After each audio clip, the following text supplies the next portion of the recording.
सम्मानित अतिथि भाव में जे जोग देइछन्ति कोणार्क ऐतिह्य परिषदर संपादक श्रीयुक्त संजय कुमार बराड़ महोदय कोणार्क पुस्तक रचना करिछन्ति एवं अन्यान्य समस्त अतिथिगण जो माने आम अनुष्ठान कर्मकर्ता विशेषकर सत्यप्रिय नायक महोदय आम परिषद संपादक एवं अन्यतम वरिष्ठ सदस्य श्रीयुक्त नरेंद्र दास महोदय एक कविता नाम जाना तेरे आज आउ गोटे आकर्षण जहाँ आम प्रथम दिन कर प्रतिवर्ष भरी गो ब्लॉक जो मैंने परिवार कथा प्रथम दिन नहीं पार ना प्रतिकूल पाग जो आज आम शुभ अवसर तेणु आम माँ धुआशुणी उच्च विद्यालय कुमारी इप्सिता मिश्र एवं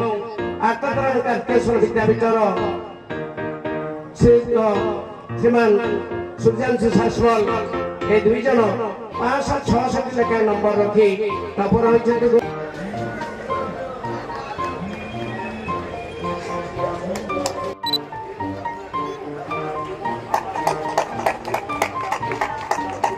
सौंदर्यिका श्रीमती सुजाता सिन्हा महोदय को से कवितार पर्व आरंभ तुम्हें आखि खोलीदेले भी प्रभु तुम्हें किसी भाविले भी प्रभु तुम्हें सबु किछि भी तुम्हें प्रलय माखी सामाजिक स्थिति विलोपी उठुची लोतक भरई आखि संपर्कर सेतु भांगी जाऊअछि हीन स्वार्थ मधु चाखी जरा समय वृद्ध पिता माता भूद विलोपे हुई दुखी उग्र आधुनिक पुओ बहु घरे केमिति हुअते सुखी हाण तोड़े मंदिर काल काल रखिथे रथ किंतु भाग्यर विडंबना क्षणिक सब हुए आनमना चंद्रभागा थार है जल शून्य सुखी सुखी है धरारू निश्चिन्न पुराण प्रसिद्ध मुक्ति प्रदायिनी पुण्य सलीला पाप विनाशिनी महान तीर्थ महापुण्य तया निष्ठुर हाथ में आजिर कादुआ मन दे तोर मन मोर मेरी जा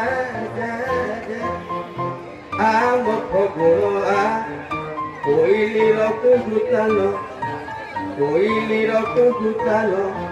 फुलेई फगुण मन सन सन प्रेम गीत गाई जा आम फगुण बंधु हे महाबाहु प्रभु मौन हे रति गोपाल सिंह प्रभु मौन हे रति गोपाल सिंह भाईचाराए गोपवासी चिरदिन को थाऊ भाईचाराए गोपवासी चिरदिन को थाऊ टेकी रखी था चौबाहा तुम गोपर दुख जाऊ टेकी रखी था चौबाहा तुम गोपर दुख जाऊ तुम्हें धन्यवाद कवि एवं मु अनुरोध करी बानर सेनार सह संपादिका श्रीमती स्नेहलता परिडा महोदय को से बेगुनिया प्रकल्प उपरा विद्यालय प्रधान शिक्षयित्री थिबा अवसर मुख्यमंत्री द्वारा श्रेष्ठ शिक्षयित्री रूपे पुरस्कार पाई आम यही मंच में पुनः स्वागत कर कवितार शीर्षक सागर स्नान दोल मेलन ऋतुराजर आगमने परा रंग बेरंगर फूल भरा जुई जाई मली माधवी मालती उपबने हसु अच्छी धरा लौड़ी खेल माति जाई अच्छी आनंद मनरे नंद बड़ा विमान भितर सजई होई से करू अच्छी केते लीला खेला अबीर रंगरे पसरा सजाई करू अच्छी परा रंगर खेल भक्ति भावमय परिवेश परा लीलामय से जे लीला आदरी निये से कोलकु ताहार ममता भरा हृदय कठिन पथरे चलिबा सिखाए झुंकिबा आगरू पाछोटी निये आम को परा राति न सोई कोलरे सुआए स्नेहरे न खाए उना खाइबा सिखाए केते गीत गाई कोलटी तार निद्रार घर आम मनासी ममता धारे भसाई दिए आम सबुरी ବୋଉ ପରା ସିଏ। ଧନ୍ୟବାଦ। କବି କାଞ୍ଚ ଜୟଦେବ କରତାଳି ଦେଇ ସ୍ୱାଗତ କରିବା। ଏହାପରେ ପ୍ରସ୍ତୁତ କରନ୍ତୁ କବି ଶ୍ରୀଯୁକ୍ତ ଜଟା। ଇତିହାସ ଲେଖା କାହାଣୀ ଯାହାର ଭୂଗୋଳ ଯାହାର ଗାଁ ଛଇତନା ଠାରୁ ନୂଆହାଟ ଯାଏ ଦୀଘାରୁ କୋଣାର୍କ ମାନଚିତ୍ର ଗାର ଅଙ୍କା ବଙ୍କା ଗାର ମଣିଷ ମନର ଟେକ କୁଶଭଦ୍ର ନଦୀ ଯାଛାତିରେ ଭେଦି ରାମଚଣ୍ଡୀ ଠାରେ ମିଶେ ସେବା ମମତାରେ ବ୍ଲକ ଲୋକର ମଣିଷ ପୁଣିଆ ଦିଶେ। ଏଇ ବ୍ଲକ ନେଇକି ଶିକ୍ଷା ସ୍ୱାସ୍ଥ୍ୟ କୃଷି ପଶୁପାଳନରେ ପ୍ରଗତି ବାସେ ଗମନାଗମନ ଅତି ସହଜରେ ରାଜପଥ ରହି ମିଶେ କାହିଁ ଅଛ ତମେ ଈଶ୍ୱର ବାଲା ଯୀଶୁ ଭଗବାନଙ୍କୁ ଦେଖିକି ଯୀଶୁ ଭଗବାନଙ୍କୁ ଦେଖିକି ପାରୁନ ତୁମକୁ ନେଇ ତ ଛୁଟେର ମଣିଷ ଧରୁଛି ହୋଲି କେଡ଼େ ନଥର ବିଶ୍ୱଟା ଆଜି ତୁମକୁ ନେଇ ତ କଳି ଆରେ ଆରେ ତୁମେ ଶୈତାନ ରୂପୀ ମଣିଷ ଥରଟେ ଶୁଣ ତୁମେ ଶୈତାନ ରୂପୀ ମଣିଷ ଥରଟେ ଶୁଣ ପ୍ରେମ ଆବେଗ ଭକ୍ତି ଛରାଗେ ଚିନ୍ତ ସେଇ ନାରାୟଣ ଥିଲେ କହି ହୁଏ ନାହିଁ ଯାହା ମାର ଅଧର ଭାଷାରେ ଭରିଲେ ବୁଝି ହୋଇଯାଏ ତାହା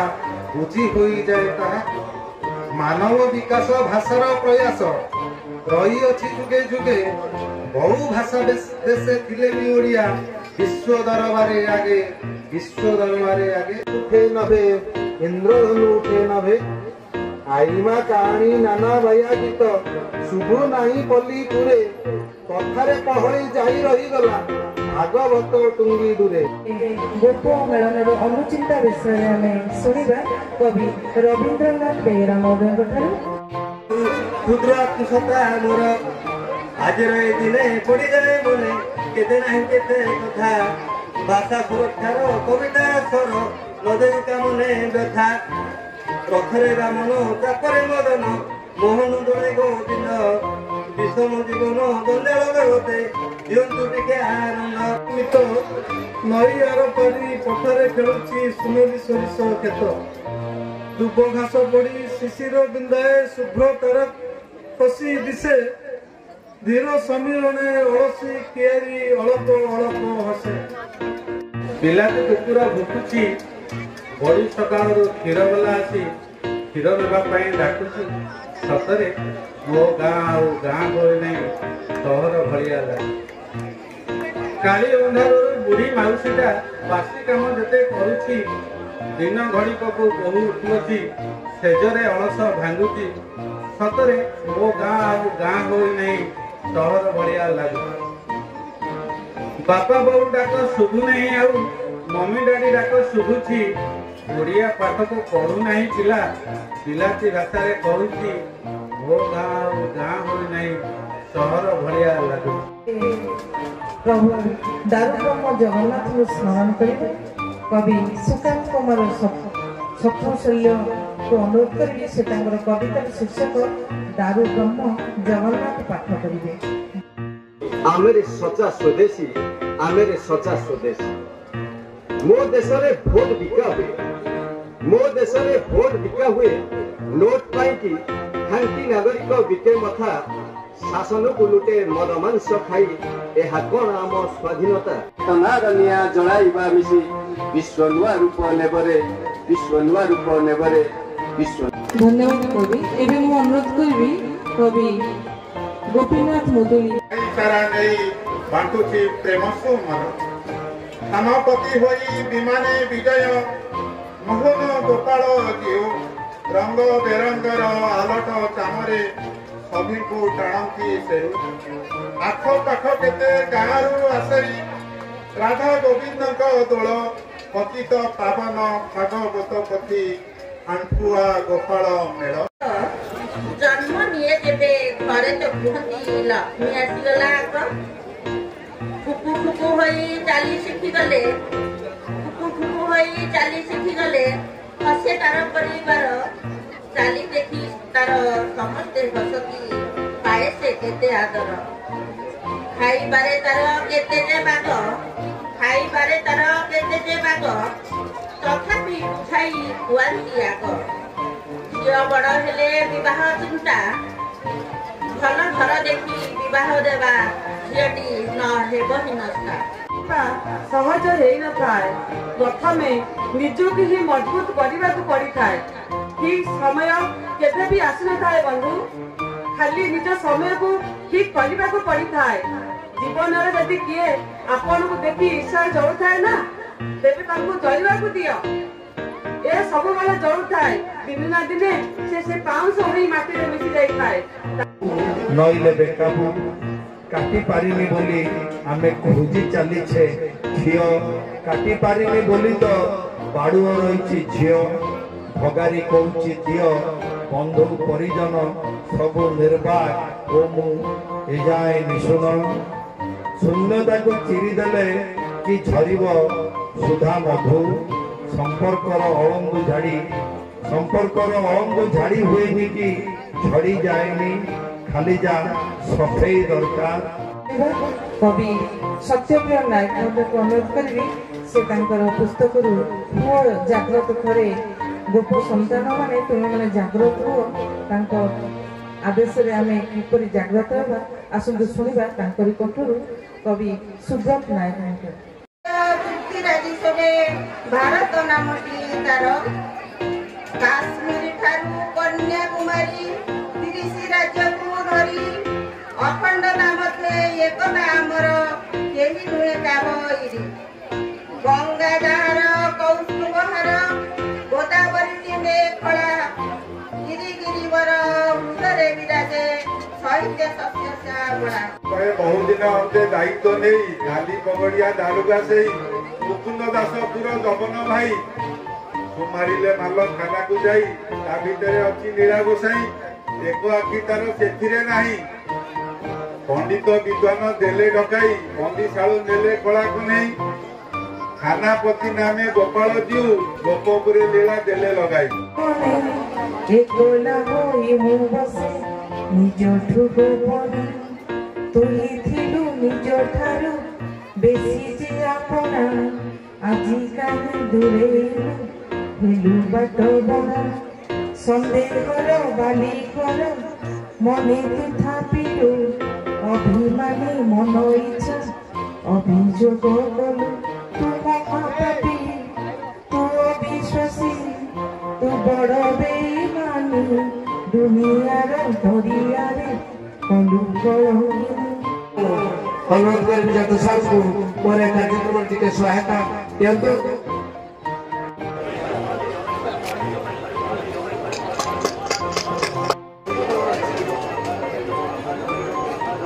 ଶ୍ରୀଯୁକ୍ତ ଅନନ୍ତ ପ୍ରଧାନ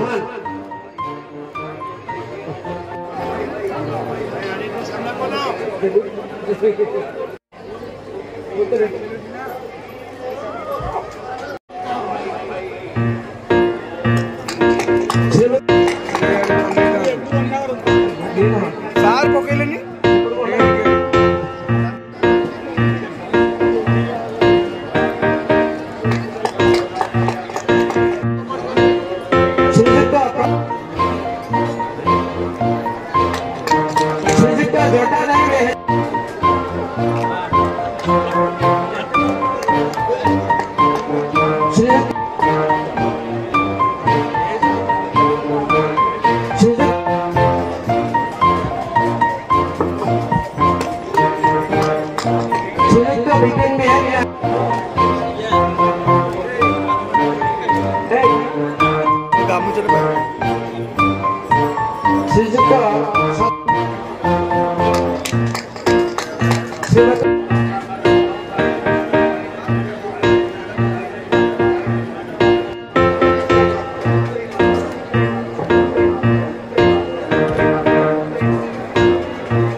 ବର୍ତ୍ତମାନ ସମସ୍ତ କବି ବନ୍ଧୁ ମାନେ